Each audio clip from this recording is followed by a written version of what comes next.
there's one country you cannot pay me to visit again, and it's some of the worst history of racism in European history. So this is Austria, specifically Vienna, where I travelled to about a week ago. Now, as soon as I arrived, I had mad looks, mad stares, up and down constantly.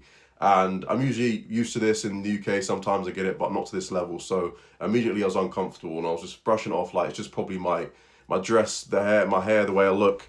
It's nothing to do with like my skin color or anything like that. So I kind of just ignored it, but I carried on through the day, and it was getting a bit uncomfortable on like the subways and walking around the city.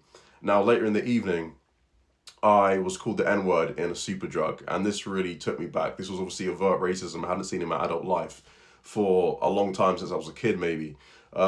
Basically, what happened was my card declined as super drug. I left the shop. I was with a Viennese girl who basically started arguing with the cashier when I came back in, and told me that she basically called me the N word twice underneath her breath.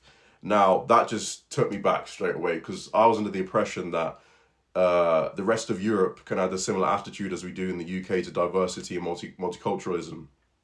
And it was really just a shock going forward. And obviously, looking at the history of the country, it then made sense. Obviously, a lot of the ideas around eugenics, racial superiority, those things to do with obviously World War II and the Nazis, as well as there not being that much diversity and multiculturalism in Austria. They never had any colonies throughout history, so it's obviously very white and very native. There's nothing wrong with that, but obviously there's the lack of understanding from maybe some of the older generations, and it was a woman in like her 60s who said it, so it kind of made sense, but at the same time it really took me back.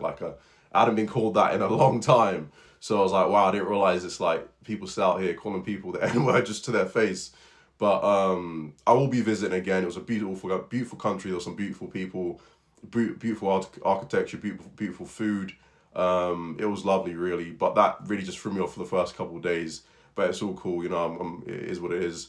But yeah, I would recommend to go, but just be careful with the people.